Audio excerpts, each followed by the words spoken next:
சில சமயம் நம்ம நினைக்கிறோம் கடவுள் வந்து நம்மளை ஒரு வெறுமையான ஒரு வாழ்க்கைக்குள்ளே விட்டார், நேரம் கழித்து நம்மளை பிறப்பிச்சிட்டாரு, காலதாமலமாக நாம் வந்து உயிர் வாழ்ந்துகிட்டு இருக்கிறோம், ஒரு உயிரினம் போல வாழ்ந்துகிட்டு இருக்கிறோம் அப்படின்னு நீங்கள் நினைக்கலாம். இல்லை, ஒரு வாழ்க்கைக்காக இந்த கோளில் கர்த்தர் நம்மளை வந்து உருவாக்கி இருக்கிற ஒரு பெரிய நோக்கத்திற்காக. எத்தனை பேர் ஆமேன்னு சொல்கிறீங்க?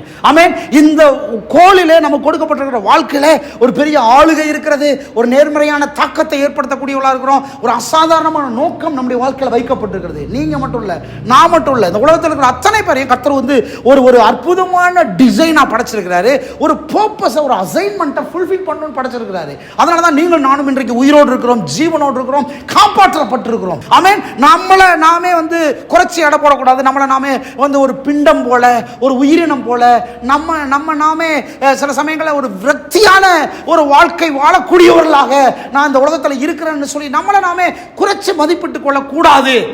ஏன்னு சொன்னா நீங்கள் பரிபூர்ணம் உள்ளவர்களாக இருக்கிறீர்கள். ஏன்னு சொன்னா கர்த்தத்துவம் அத்தனையுமே உங்களுக்குள்ள வைக்கப்பட்டிருக்கிறது. ஏன்னு சொன்னா நாம் ரட்சிக்கப்பட்டவர்களாய் மாத்திரமல்ல, ஒரு ரிலீஜியஸ் பீப்புள் அல்ல, கடவுளுடைய ஆற்றல், கடவுளுடைய தாளந்து, கடவுளுடைய தேவ சாயல், தேவ ரூபத்துக்குள்ள என்ன இருக்குதோ அத்தனை நமக்குள்ள டெபாசிட் பண்ணப்பட்டிருக்கிறது. உங்களுக்குள்ள அப்படி வைத்திருக்கிறார். அப்போ அதுக்கு கீழே, அந்த ஆற்றலுக்கு கீழே, அந்த நிலைமைக்கு கீழே, அந்த ஸ்தானத்துக்கு கீழே நம்ம வாழ்கிறோமா அப்படின்றத காட்டக்கூடிய ஒன்று என்ன, சில சமயங்களில் அதற்கு கீழே வாழ்கிறவர்களாக இருந்தால் நாம் என்ன பண்ணுவோம்னா, பிரயாசப்படாம திட்டமிட்டு மெனக்கட்டு கிரயம் செலுத்தி முதலீடு செய்து அர்ப்பணித்து கொண்டு முயற்சி எடுத்து ஒன்றை அடையாமல் மிக எளிதாய் நம்மை சுற்றி இருக்கிறத மாத்திரம், கிடைக்கிறத மாத்திரம் எடுத்துக்கிட்டு வாழ ஆரம்பித்து விடுவோம். இது என்னத்தை காமிக்கிறது தெரியுமா? நம்முடைய அசல் ஆற்றலுக்கு குறைச்சலாய் நாம் நடந்து கொள்ளுகிறோம் என்பதை காண்பிக்கிறது. பிரயாசப்பட மாட்டோம், மெனக்கட மாட்டோம், திட்டமிட மாட்டோம், கிரயம் செலுத்த மாட்டோம், முதலீடு பண்ண மாட்டோம், ஒரு முயற்சியே எடுக்க மாட்டோம், கிடைக்கிறத வச்சு வாழ்ந்துகிட்டு இருப்போம். கிடைக்கிறத வச்சு வாழ்றது என்னத்தை தெரியுமா காண்பிக்குது? உங்களுக்குள்ளே வைக்கப்பட்டிருக்கிற அந்த பரிபூர்ண ஆற்றலுக்கு, அசல் வல்லமைக்கு கீழே வாழ்றீங்கன்றதை காமிக்குது. எத்தனை பேர் ஆமேன்னு சொல்றீங்க? ஆமேன் இருக்கிறீங்களா இல்லையா?